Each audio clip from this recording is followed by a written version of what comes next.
I'm Marshall Kosloff, and this is Arsenal of Democracy. Never before has our American civilization been in such danger as now.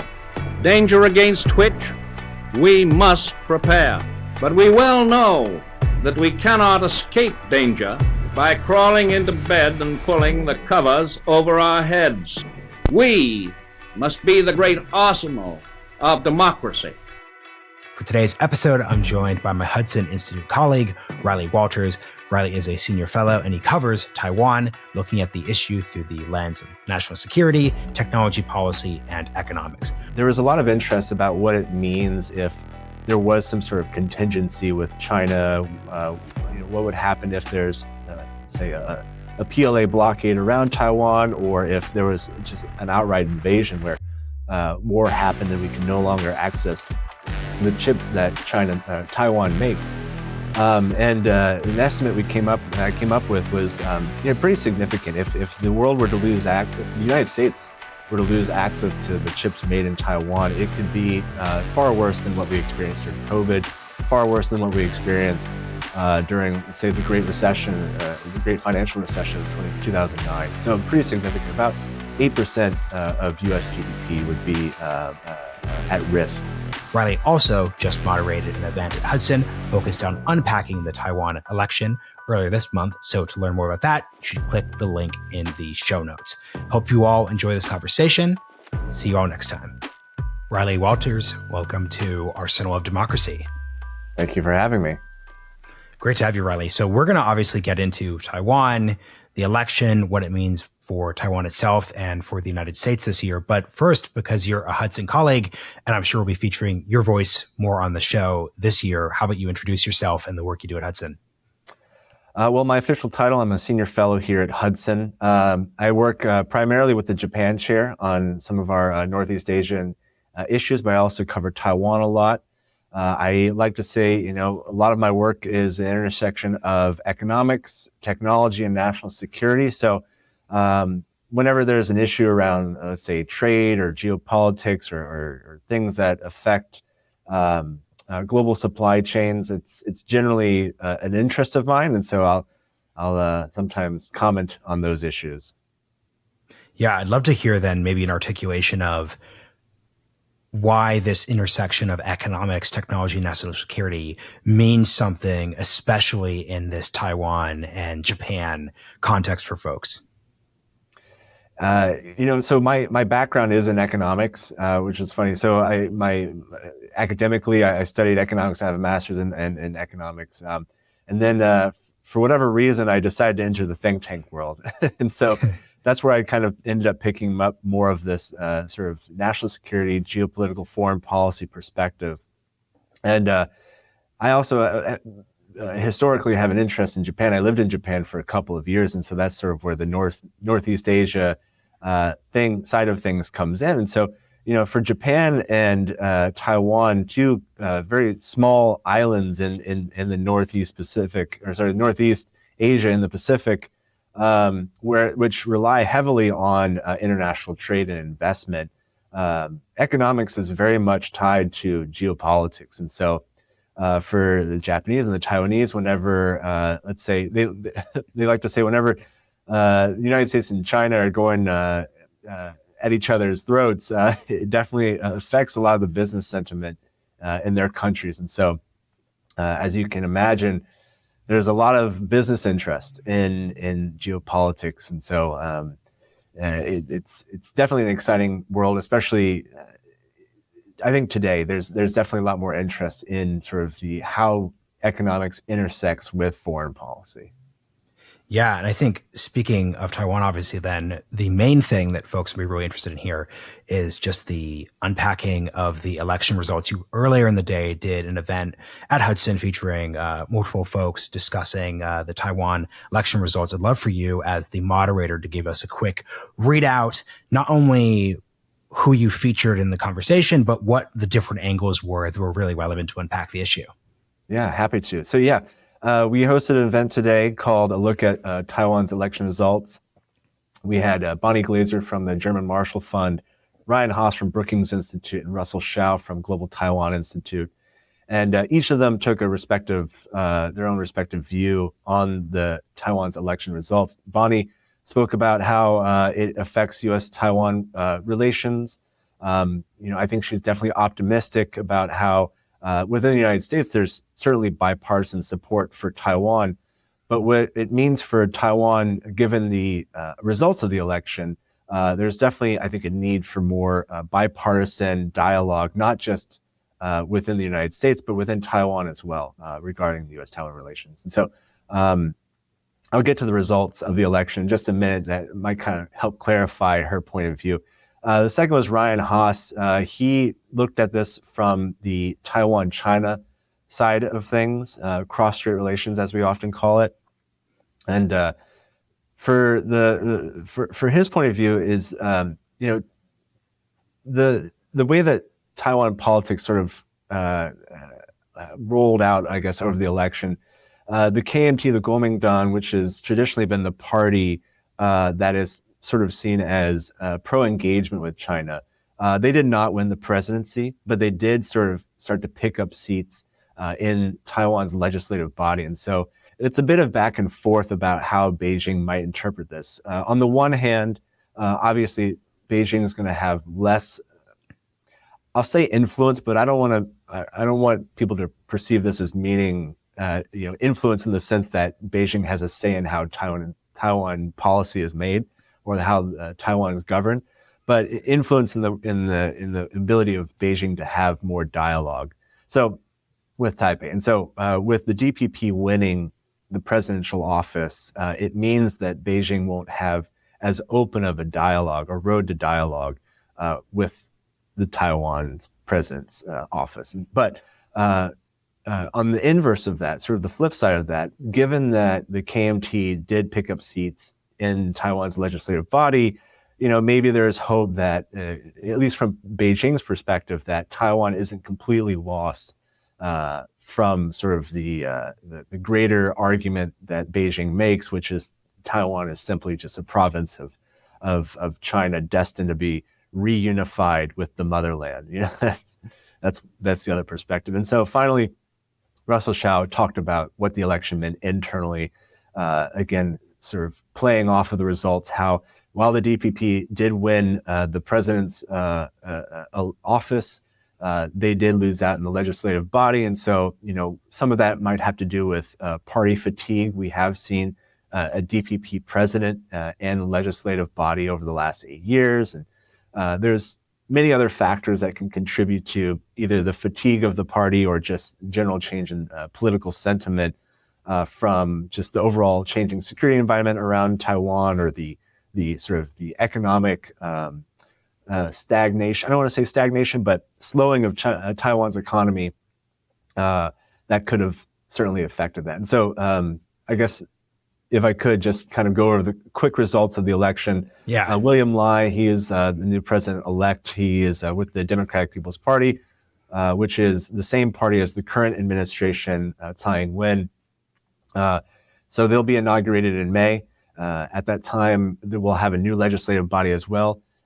His party, the DPP, will only have 51 seats, less than half of the 113 seats in Taiwan's legislative body, which means they won't have majority control over the legislative body anymore. The KMT, the main opposition party, will only have 52 seats. It's still less than a majority, slightly more than what the DPP has, which means neither party has majority control. But there's a third party, the TPP, the Taiwan People's Party, which tends to lean a little bit more closely with the KMT on some issues, especially economic issues, I think, that the KMT could potentially work with to definitely drive some of the legislative priorities or legislative agenda over the next 4 years. I'll stop there.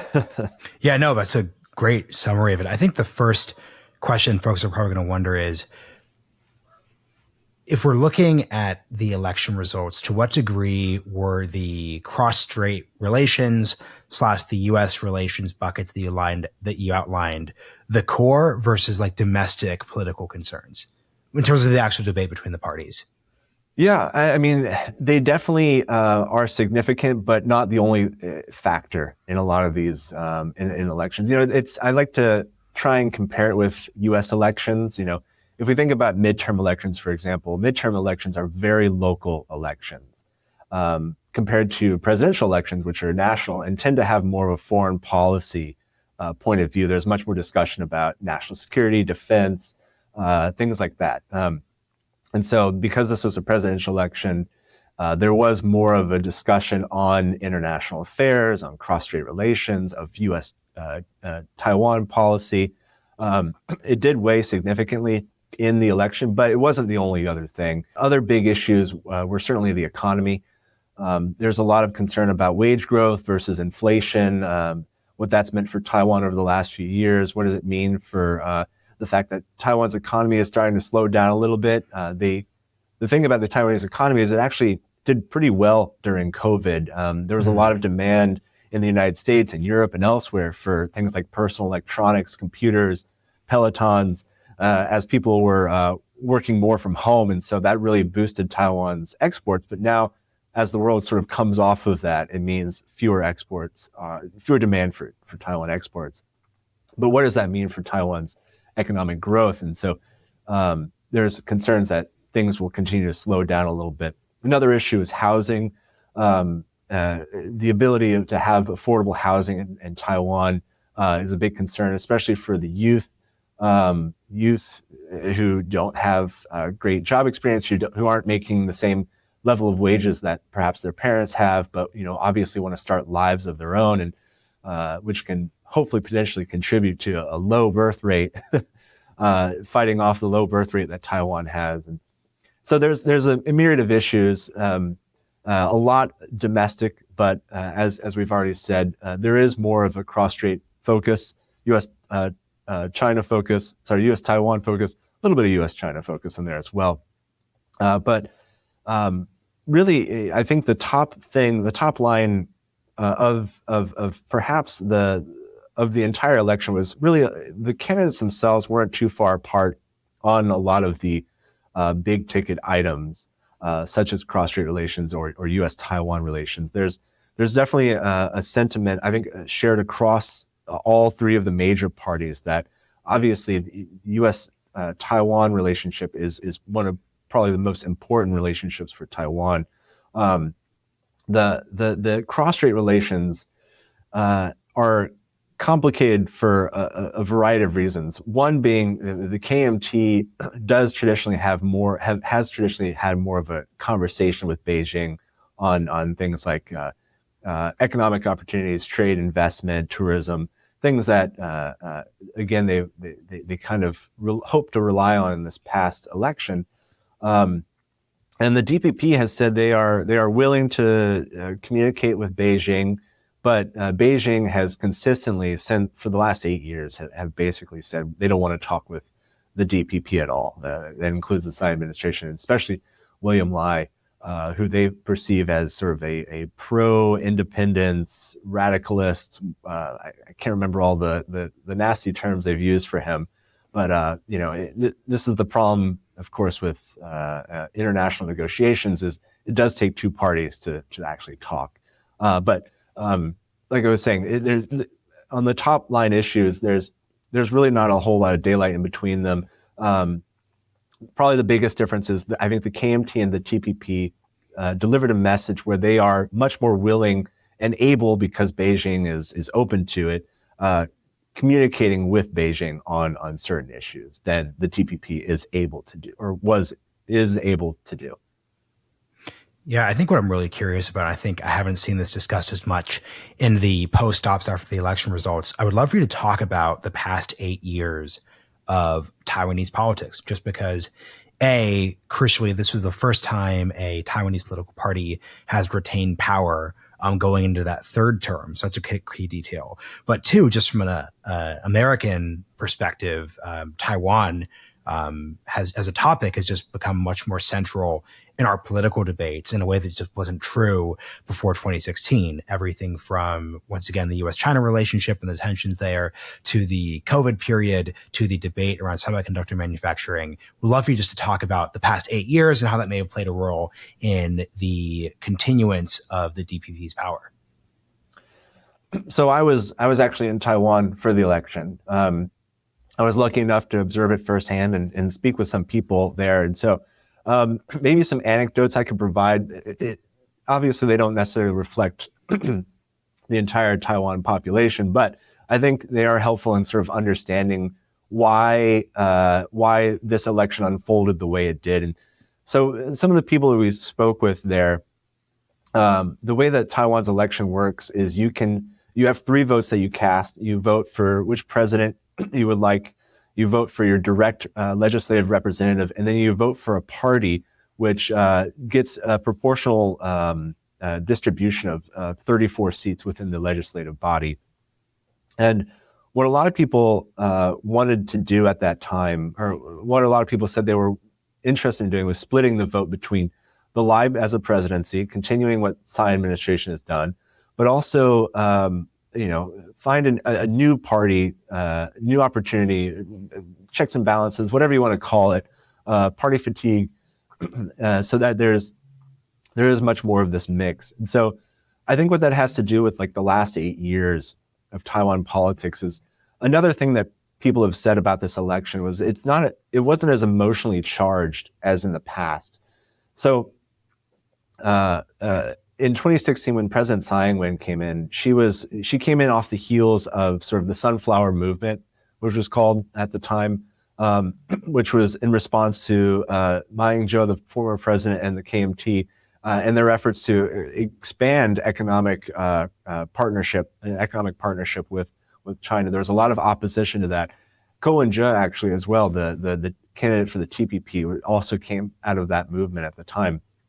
And so when she came in, there was a resounding support for her.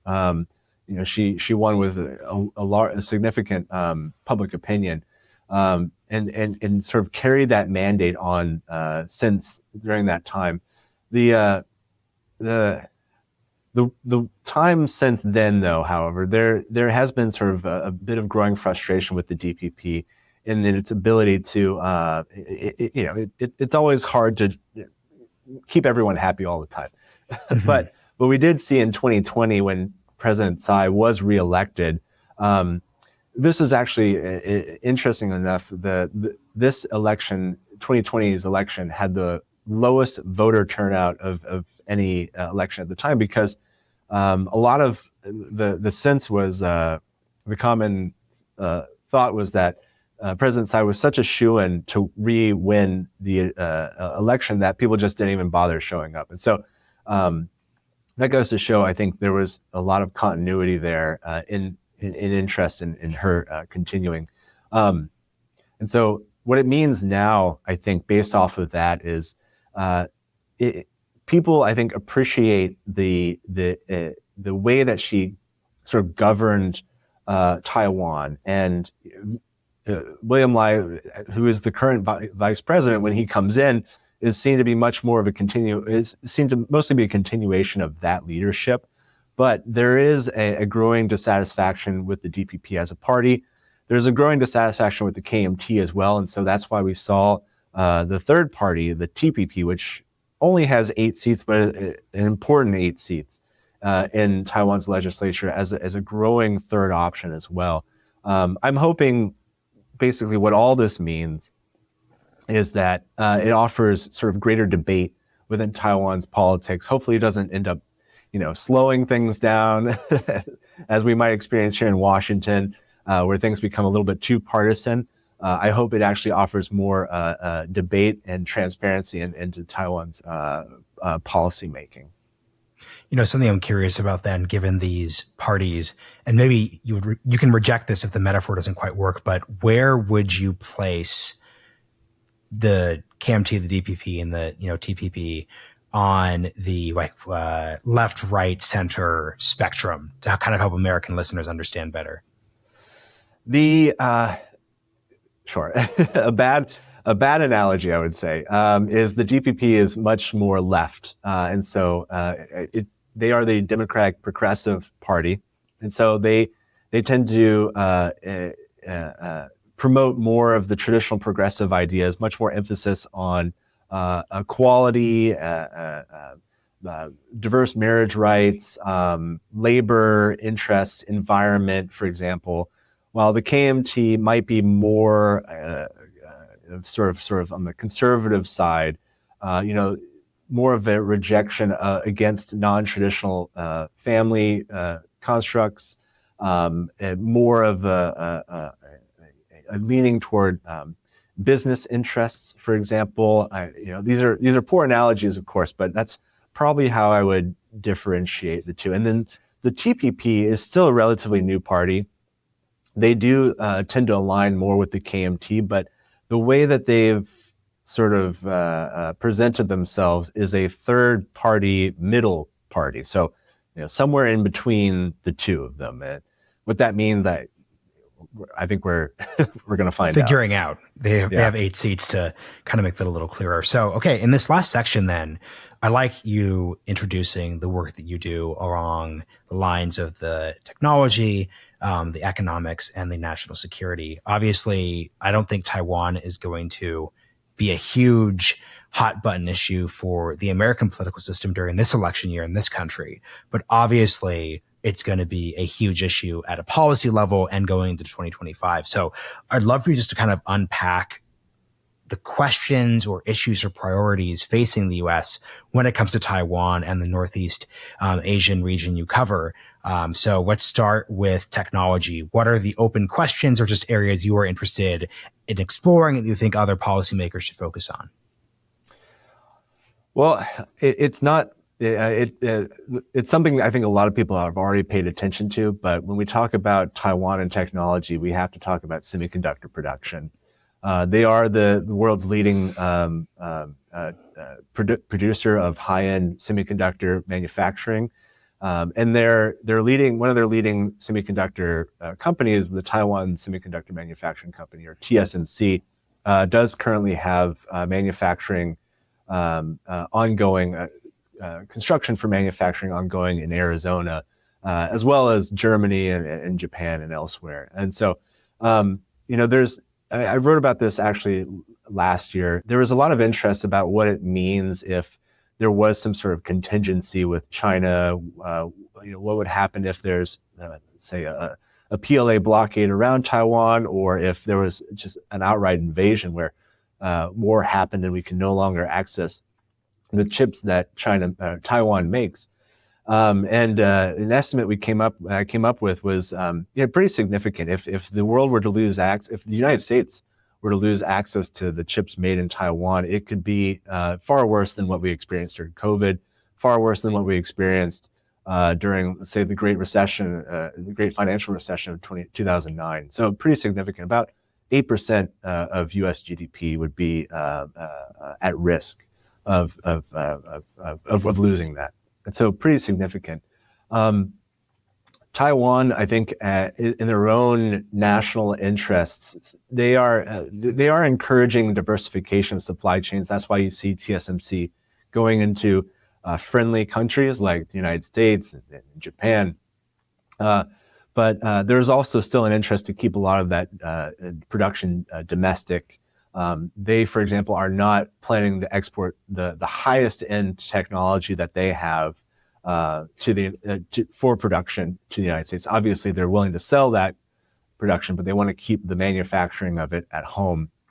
And what this means for the United States is Taiwan is actually a really good market for our semiconductor manufacturing machine industry. The United States is actually one of the leaders in the semiconductor machine industry, and so the Taiwan, machines that actually the machines that go into the plant itself, right? Not the chips themselves, but the machines that make the chips, right?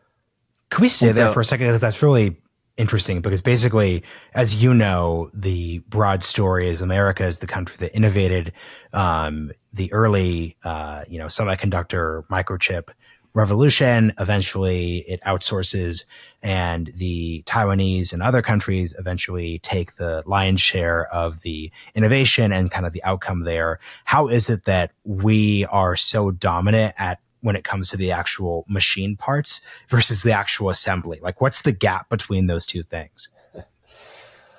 A lot of factors. Where to begin? The thing that's often said about the semiconductor manufacturing process is it's very labor partly, but mostly capital intensive. So your average facility can cost between $10 to $20 billion to make nowadays.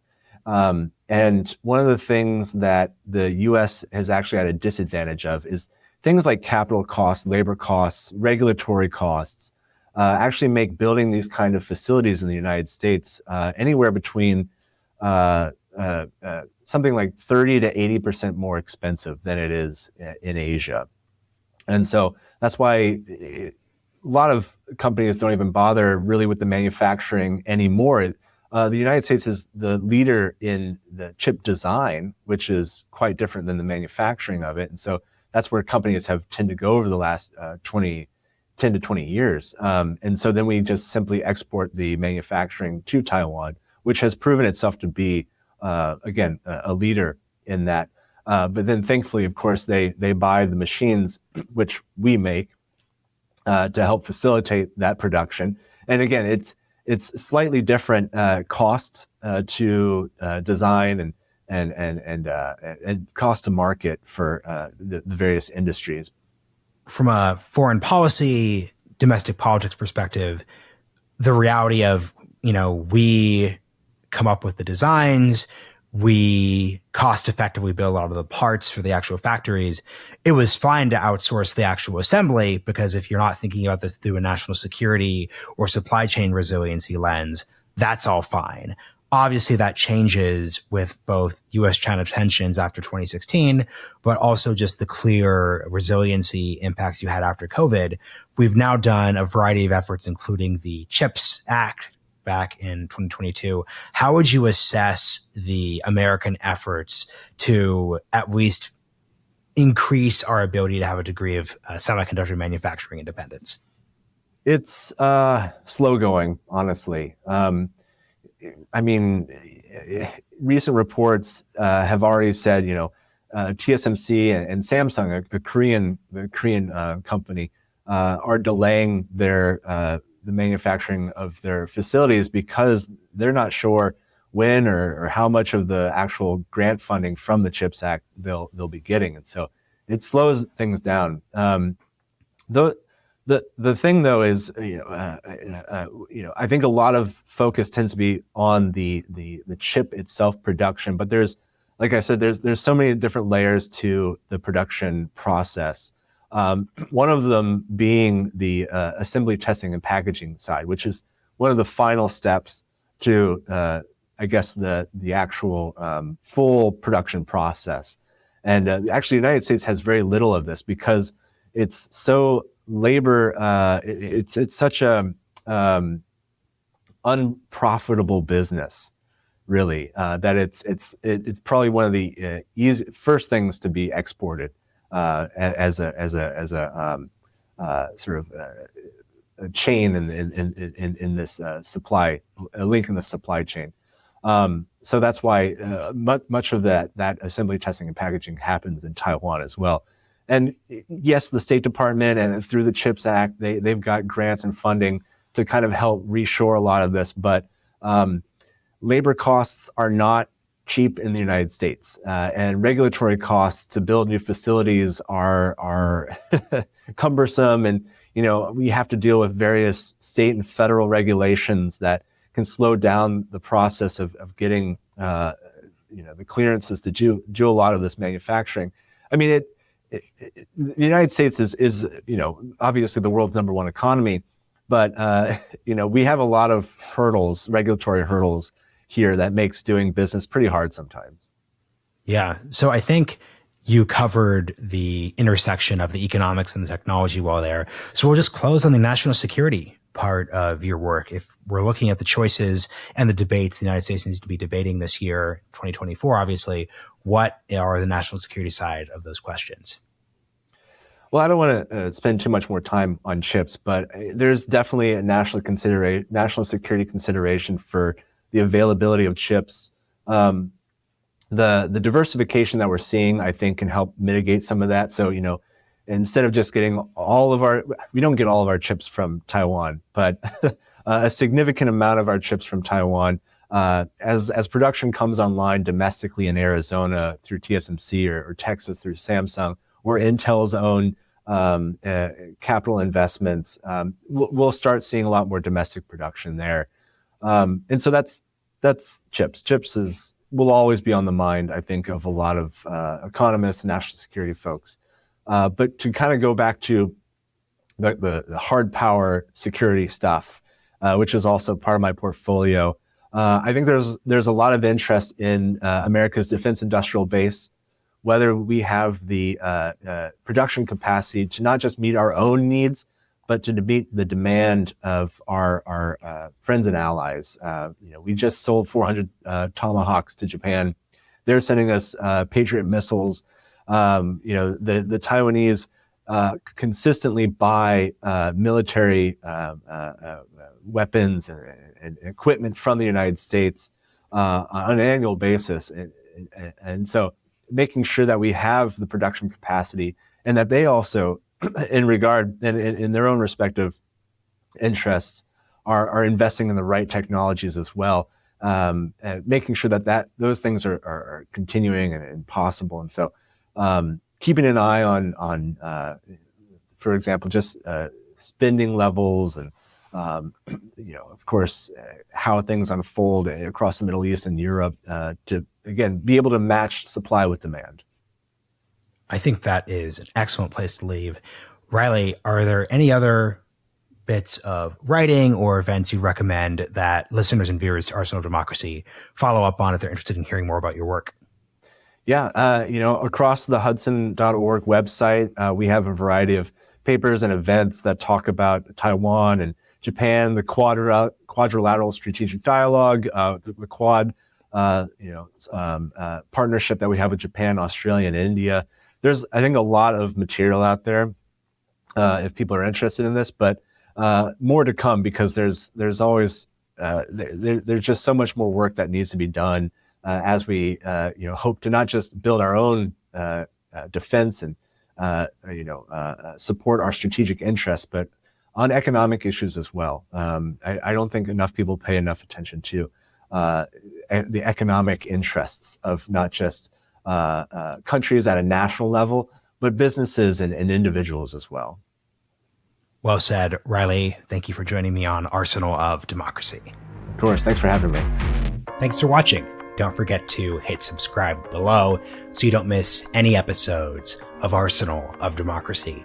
If you'd like to learn more about the topics covered on this episode, or just are interested in broader content on U.S. foreign and domestic policy, be sure to go to Hudson.org. See you soon.